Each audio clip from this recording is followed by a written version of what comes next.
you couldn't do those stunts now, could you? You just wouldn't be allowed to do that. No. And because there must have been accidents with, or people may try to copy. You can't say, this is not just as I've come through, this is not recommended for anyone at home.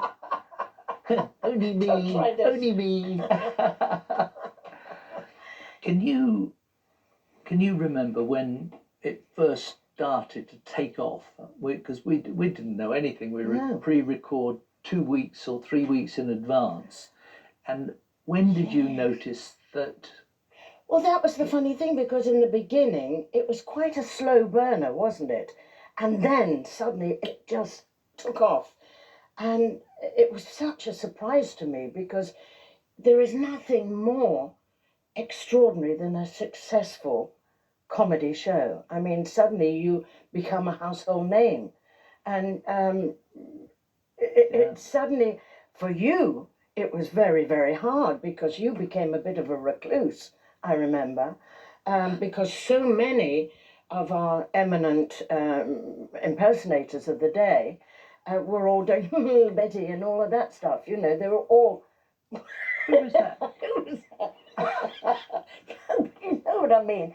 They were all doing it, weren't they? They were all. And so you couldn't go out.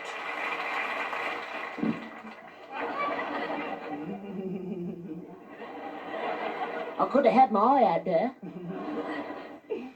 I took Betty out the other day.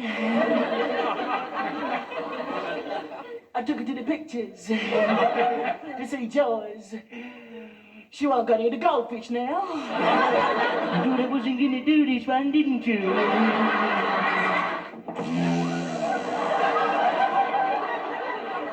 It was impossible. In the club, we go in after shooting, and I watched Mike Yarwood, who was a well-known impersonator of the time. Yeah. He would. We were having a lager after the show, and after the recording. I've never had a lager. And like, you haven't.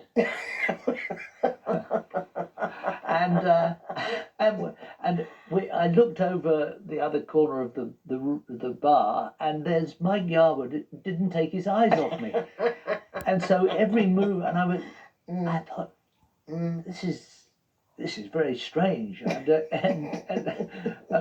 but he was studying. And then the next week it was on the Mike Yarwood show.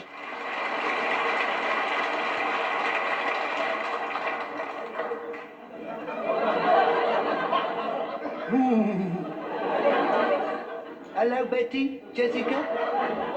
It's Daddy on the telly again. I hope I do better on this show than I did last time. I had a lot of harassment. I got booed by the clapometer.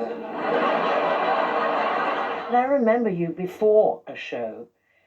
You would be so worked up. I couldn't approach you. You'd be going up and down the back of the studio at the BBC, just literally in the zone, as they say, and I couldn't even wish you good luck. You know, I couldn't come anywhere near you, because you were so, you know, in there. I have to get in that zone of, I'm married to this woman, I have got this situation, and by the time you walk out on that set, you're there. Hello. You're there, and there's no other way you can talk. And you are this character. I'm frightened to do it because you are there, and you feel safe because you're in that world of that man and that woman and the things that are going to happen. Yeah. In those days, it was massive. We had 22 million to start with. 22 million people watching, and we went up to 24 or 25 million on the Christmas shows. Yeah. But I was living, I was separated from my wife at that time, and I was living in a little council flat, Mews, in Kensington, by the railway sidings next to Olympia. And I'd lived very quietly there, 4 cushions to sleep on, and an aquarium, and watching the guppies being born, which was my life. And I'd go around the corner, and suddenly I became someone in the laundrette. And I had, this is from this to what it became. I couldn't do my washing. I had to do it in the sink. I couldn't go to the laundrette. The drying was nearly impossible, but that's success. Yeah. And it was as ridiculous as that, that you couldn't go in a pub, No. but it was wonderful. I'm sitting here not moaning, it's funny. It was beautiful. What is it, do you think, that's made some mothers endure all these 50 years? What do you think has just kept it? It's something that a whole family can sit down and watch, Yes. which is, and it's not, of course it's frustrating if you want to look at it really seriously, of someone who can't retain a job thing. But if it's done as Raymond wrote it, very, I thought, cleverly, and we felt, and our producer Michael Mills, who was the best, and in the last series, Sid Lotterby, who'd done Last of the Summer Wine, for instance. Yes. I mean, they were brilliant producers. So we were privileged to be working with people like that. We had the top cameramen, we had the top lighting men, the top sound people. That you see their names now. They're icons in the comedy world. Yeah. So all those things go to make something very professional. Yeah. And the older people who remember us, they say, I was watching you, Michael, the other day with my grandson, and he was laughing as much as I was. I do impressions, and I'm available.